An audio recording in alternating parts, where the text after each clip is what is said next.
On today's episode of Landslayer, today we're working on my 1984 Invader.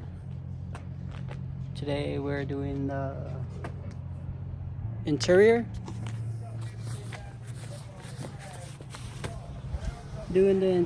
work on it, all the side panels. So we'll cut to that right now. As we go, I'll update you on more of what's going on the boat. Trying to take it out next month off of San Diego. Take my dad deep sea fishing. Well, we'll see how it goes. Thanks for watching. You know what I mean? The prowler. You take the prowler all the way back there, and then you hunt off the bow filter. We camo the whole thing. And you shoot ducks, and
I got a goofy face on him.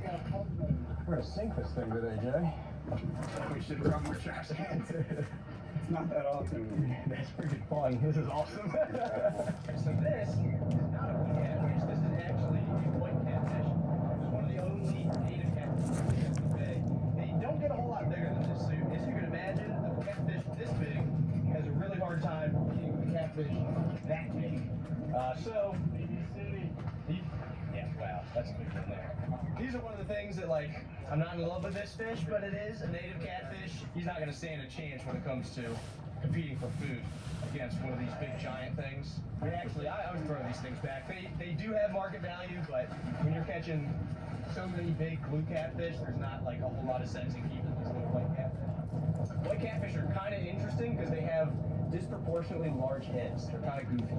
So they have big wide mouths, big stocky heads on them, and they relatively small bodies, which makes them not super desirable for the market because there's just not a lot of yield on this. 1-2 pound catfish at 25% yield is not going to give you a whole lot because their head's so big. They're mostly head. Their fillets quite a bit smaller than even a blue cat. See if you can fit them in the mouth of that thing.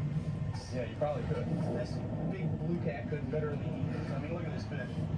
This is an average-sized white cat. Honestly, up here, this is a average or slightly above average-sized blue cat. I mean, this is a 20-pound plus fish, and this is a 2-pound fish. So it definitely would fit. Look at that. You could literally eat this fish whole. That's crazy. And we've actually found with the blue catfish, they kind of reach a point where they don't get a whole lot longer, and they just start to grow outwards, and their mouth actually starts to get larger. So this fish, we'll say this fish is 30 inches, just for argument's sake. 30 inches, and once it hits that, it will continue to grow longer, but not at the same rate as it was, but its head will start to get bigger, and its mouth will get wider, and that's so that they can eat bigger, larger prey and more of it. So they really are just like eating machines, absolutely eating machines. If you could leave these things on the deck of this boat for days, and it would be, if it was cold, they'd survive They're like the hardiest fish in the world. They're good fish, they're just in the wrong place. This might be the best day that I've ever had catfishing in terms of weight.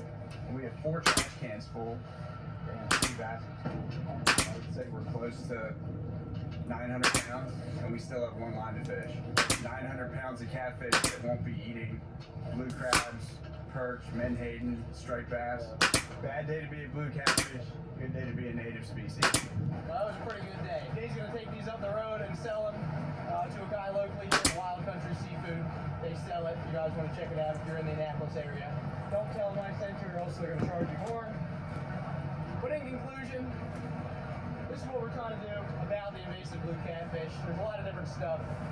Jay is also doing the 2nd annual catfish cook-off.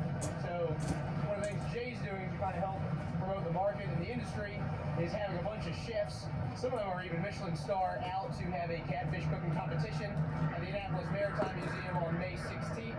And they basically prepare catfish in a bunch of different ways. A lot of restaurants will be there, including Jimmy's Famous Seafood. It's just a big party, basically, to kind of get people that wouldn't probably usually order catfish on a menu to try it. And that is just going to help hopefully solve some of these market issues. We're basically doing what watermen do best, finding a resource and solving a problem and trying to take advantage of a bad situation. Catfish are kind of a great example of that. Hopefully, the blue catfish, even though it is a huge problem ecologically, help the watermen out, give them something to do, another way to make some money. Pretty cool to see it happen. Go out there, catch some blue catfish, try it if you see it on the menu. You're gonna like it, I promise. Jay, how is it that the help's always driving nicer stuff than we are? Good question. Because I know somebody's gonna ask. Jay's boat is a privateer. That's what a good day fishing looks like. That's what your build should look like.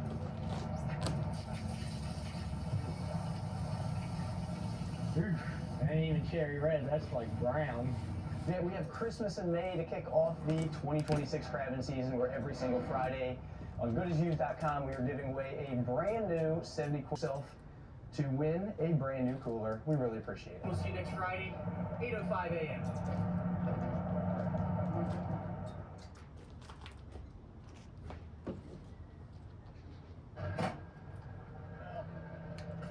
Once again, taking you along for a day crabbing. It's a little bit different than today's crabbing.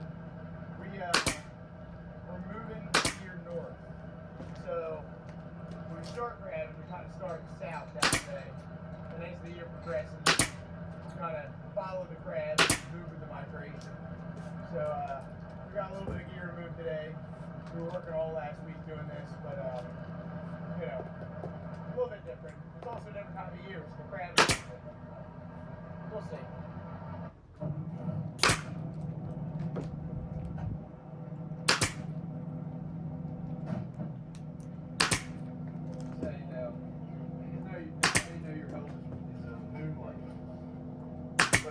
Side, so you use clam bags instead of one bag. I don't want the ones that buy razor clams. I didn't bought that razor clam, so.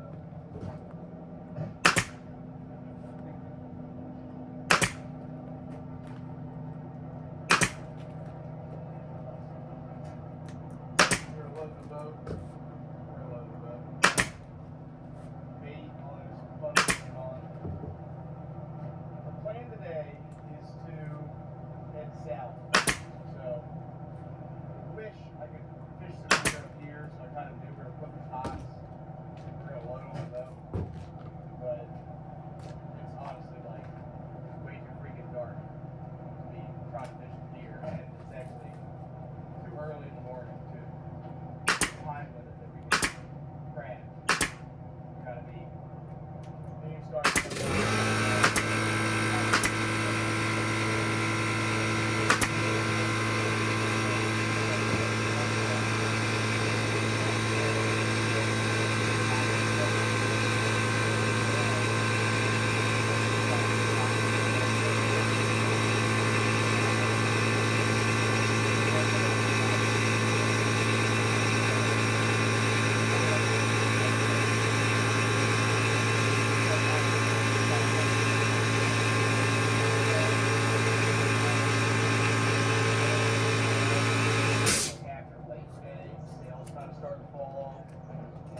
probably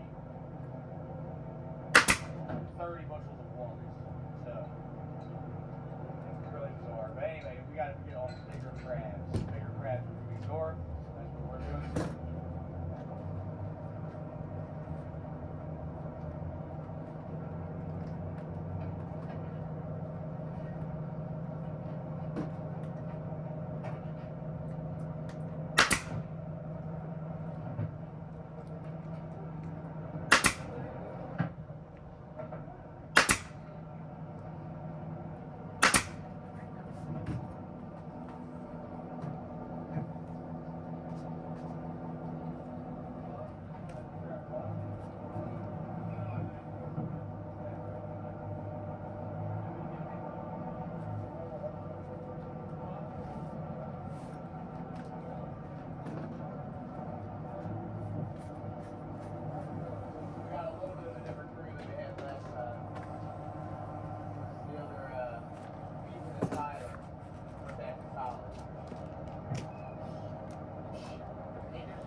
pick up some gear off of here.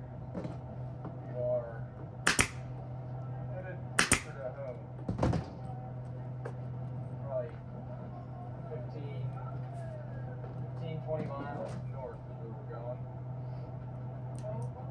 So we got to stack 75 pots on the boat, and we're actually going to stack like 50 on the boat.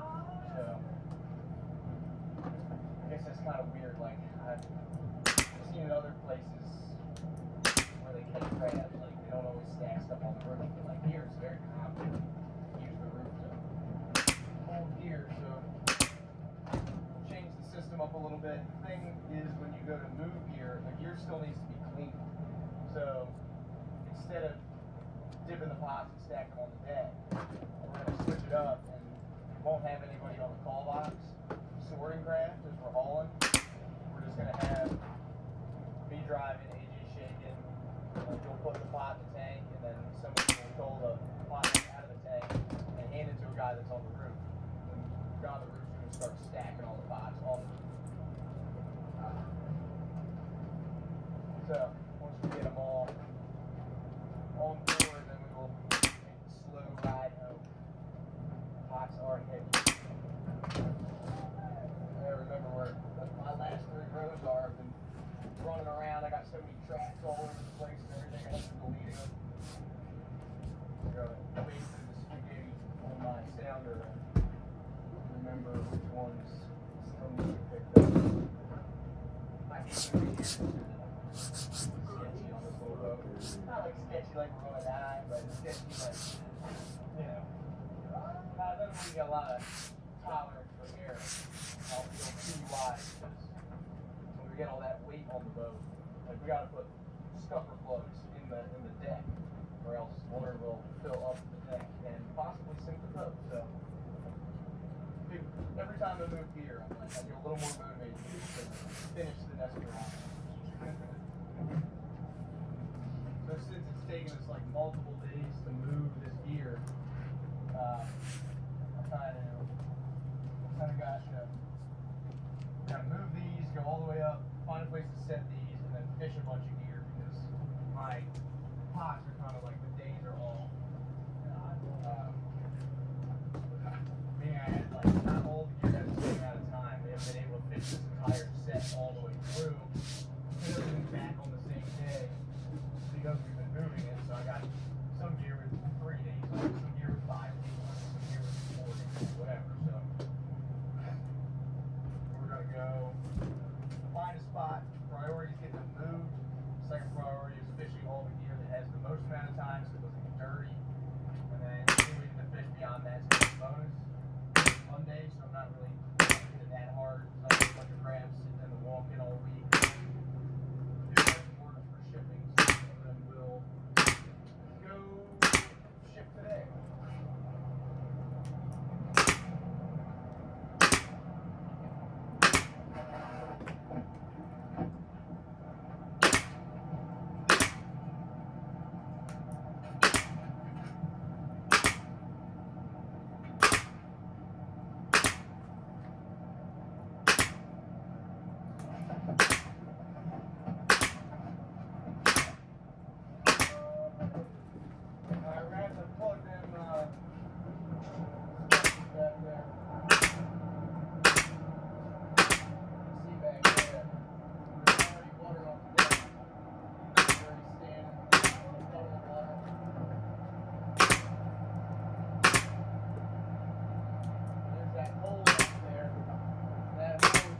All the water drained off the deck.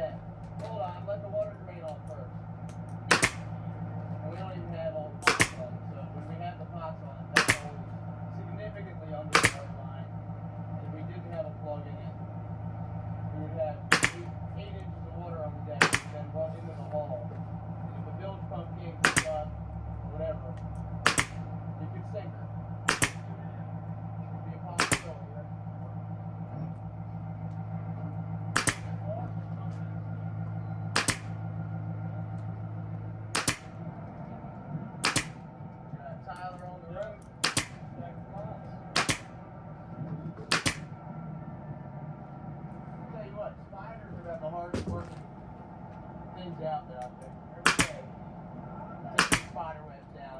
Every morning I come back. Another one.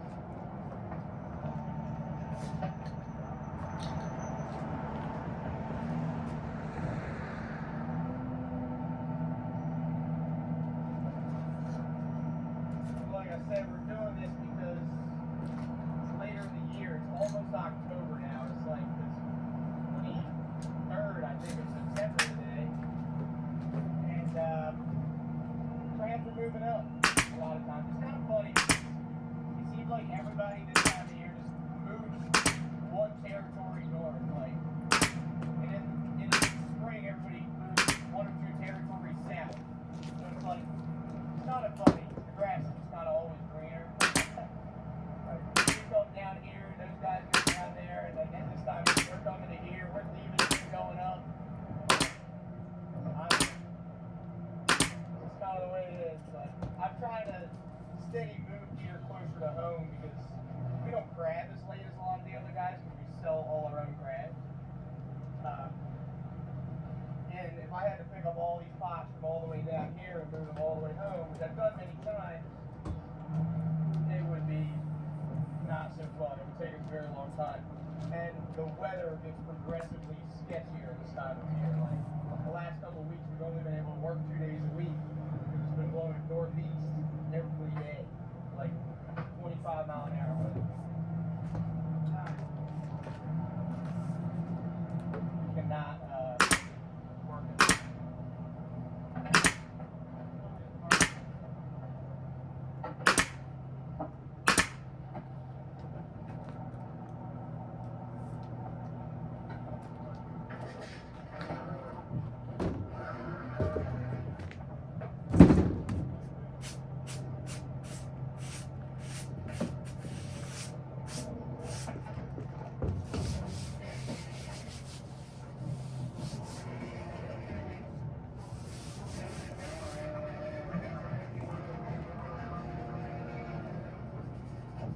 Usually we leave the hawks on, hawks being the buoys. But since we're moving it here, I got to stack two lines in this one can.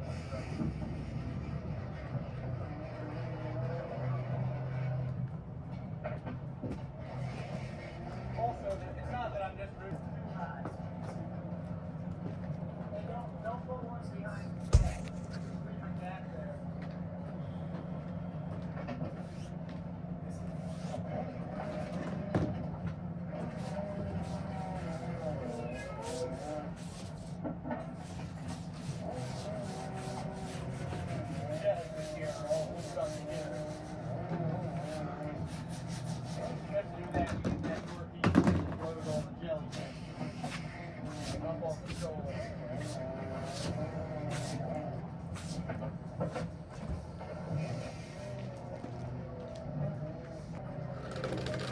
This one right here is my steering. We call that like a joystick. I pull it to go starboard, which is to the right, and you push it and it goes left.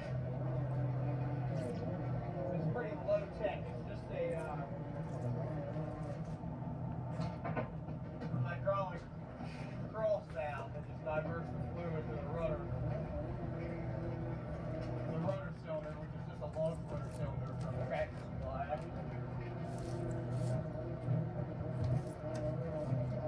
But it saves you a lot of room. They're like, I don't really have any room for a steering wheel right here, so this is the way to do it.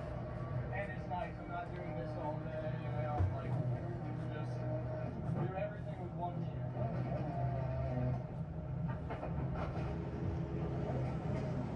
This lever here is next gear, so that puts the transmission in and out of gear. Right now we're forward, middle is neutral, back is reverse.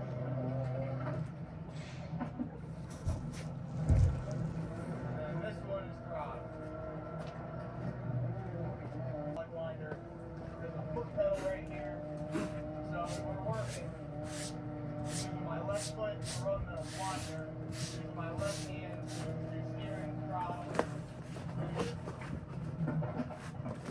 Standing on my right foot,